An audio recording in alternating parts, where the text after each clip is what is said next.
Imagine being born with talent so ridiculous that everyone expects you to be perfect, forever. That's Cristiano Ronaldo's reality.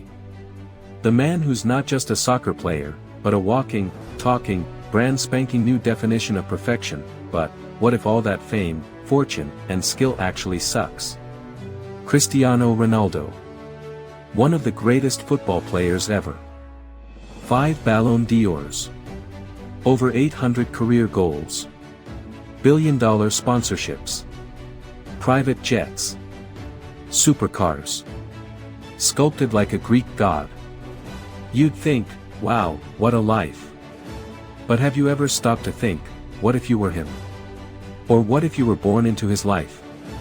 You'd be carrying the weight of a billion expectations, non-stop pressure, paparazzi everywhere, and every move you make judged by the world. Being Cristiano Ronaldo sounds like a dream, until you realize it's kind of a nightmare. Cristiano Ronaldo is the definition of footballing perfection. The guy's not just a player, he's a phenomenon. But what if all that talent, fame, and success actually comes with a huge downside? Here's the thing, being born Cristiano Ronaldo might not be the dream everyone thinks it is. Imagine waking up every day with insane skills, and the world expects you to deliver perfection. That's Ronaldo's reality. He didn't just wake up and find himself at the top. He fought for everything, from growing up in Madeira to climbing to the world's biggest football stages. But the moment you're born with that kind of talent, you're not allowed to have bad days. You can't show weakness. The whole world sees you as a robot, not a human being, and when Ronaldo has a bad game, the entire internet melts down. He gets roasted online by memes, trolls, and fans acting like his career's in jeopardy after a single mistake. It's the price of being perfect. Every time Ronaldo steps out of his house, he's not just a footballer, he's a walking headline. Imagine living in a world where your every move is under a microscope. Forget about running errands or grabbing a coffee without some journalist snapping a photo. Whether he's on a pitch or chilling in a cafe, the spotlight never leaves him. Want a personal life? Sorry, that's a luxury only regular people get. And then there's the paparazzi. They'll chase you from sunrise to sunset, tracking your every step, hoping to catch something scandalous. Not only is your every move scrutinized, but your private life is fair game for tabloids. Single mistake. He's built a career on never failing, but here's the catch, that's impossible. The guy's a human, not a robot. Still, every time he misses a goal or has a bad game, it's treated like a global crisis. Imagine being in that position, where every tiny slip-up is magnified into a full-blown scandal. That's the life Ronaldo lives, constant pressure to keep being perfect, no matter what. That's like running a marathon at full speed for years, and then being expected to run even faster. The mental and emotional toll this takes. It's massive. But it's part of the job. Here's a real kicker, the constant comparison with Lionel Messi. This rivalry is legendary, but for Ronaldo, it's like a never-ending weight on his shoulders. No matter how many records he breaks or how many goals he scores, there's always someone who'll say, well, Messi did this. Imagine being compared to someone on the same level for your entire career. The Messi versus Ronaldo debate will never die. It's exhausting. You don't just get to enjoy your success, you have to live in this perpetual competition, where your achievements are constantly measured against someone else's, and no matter how much you prove yourself, the other guy's shadow is always there. It's tough, right?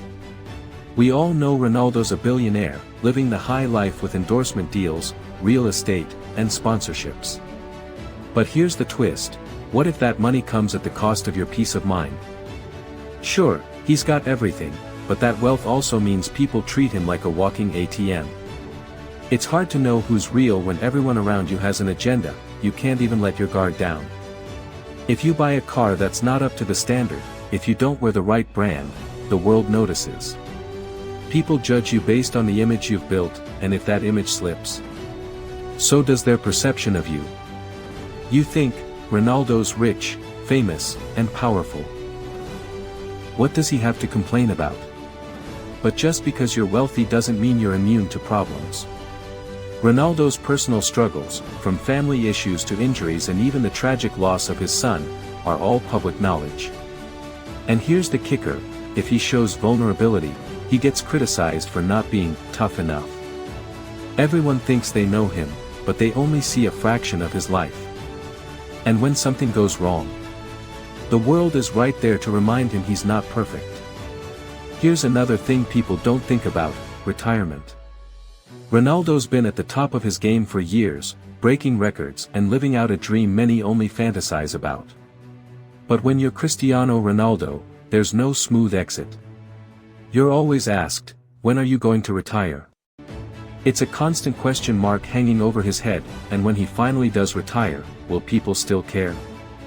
Will he be remembered for his legendary moments, or will they just move on to the next big thing? It's a looming fear that Ronaldo can't escape. But the real damage of being born Cristiano Ronaldo isn't just physical or public, it's psychological. It's internal. It's the way your mind starts to fracture under the endless weight of being the best. Think about it. Every single day, from the moment he wakes up to the second his head hits the pillow, Ronaldo is living inside a mental pressure cooker. There's no breathing room. No space to fail. No grace period to heal. Every performance is a test. Every decision is a headline. And every second of rest feels like a step backward. It's a life of constant hyper-awareness. Of needing to outdo yourself, not just your competitors, but your own past. Imagine the toll that takes on your sense of self. How do you relax when you're told that the moment you let your guard down, someone younger, faster, and hungrier will take your place? That mindset doesn't sleep. It haunts you. It whispers in your ear during every family dinner, every vacation, every quiet moment. What if you're not good enough anymore? And that fear? It's not about losing games. It's about losing identity. Because when the world knows you only as Cristiano Ronaldo, the legend, the icon, the 5-time Ballon d'Or winner, what happens if you don't live up to that anymore? Who are you if you're not winning? For most of us, failure is a private struggle. You lose, you learn, you grow. For Ronaldo, failure is a global spectacle. It becomes a meme. A trending topic. A moment people celebrate, not because they hate him, but because they've put him so high on a pedestal that watching him fall gives them a twisted sense of balance. He's rich. He's famous. He deserves to be humbled, they say. But that's the thing, he never asked to be a god. He just wanted to be great. But now, greatness has become a prison. And the saddest part? Ronaldo can never truly talk about it. He can't open up about the depression. The self-doubt. The burnout. Because the moment he does, people will say he's being dramatic, ungrateful, or weak. Vulnerability isn't allowed when you're a global icon. Especially not a male athlete. Especially not Cristiano Ronaldo. And that silence? It builds up. It bottles inside. Until it's no longer just about football, it's about survival. Mental survival. Emotional survival. There's a reason you rarely see true joy in his eyes anymore. Because the game that once gave him purpose has now become an unrelenting test of his endurance. He's not chasing dreams anymore, he's running from irrelevance. From failure. From the fear of becoming forgotten. And no amount of goals, records, or trophies can fix the damage that does to your mental health. It's like being trapped in an eternal performance, where the curtains never close and the audience never stops judging. He's playing football, but really? He's fighting to stay visible. To stay wanted. To stay worthy. And when that's the foundation of your existence, it's not just exhausting, it's tragic. Paragraph 2, losing yourself to the spotlight. So, yeah, being born Cristiano Ronaldo might look glamorous from the outside. He's got fame, fortune, and glory. But that perfect life comes at a heavy cost. The pressure, the criticism, the endless comparisons, and the personal sacrifices, it's all enough to make anyone wish they could step out of the spotlight for just a minute. And the truth is, the one thing he probably wants more than anything is peace. Privacy. To just be without the weight of the world on his shoulders. Being born Cristiano Ronaldo sounds like the ultimate dream, right? But that dream is a double-edged sword. With the fame and success comes an immense burden. Expectations, relentless criticism, and a life under constant scrutiny. Maybe living a normal life, one without the pressure to be perfect, wouldn't be so bad after all. Want to know what really sucks about being a sports legend? Watch our next video, Why It Sucks to be Born Lionel Messi.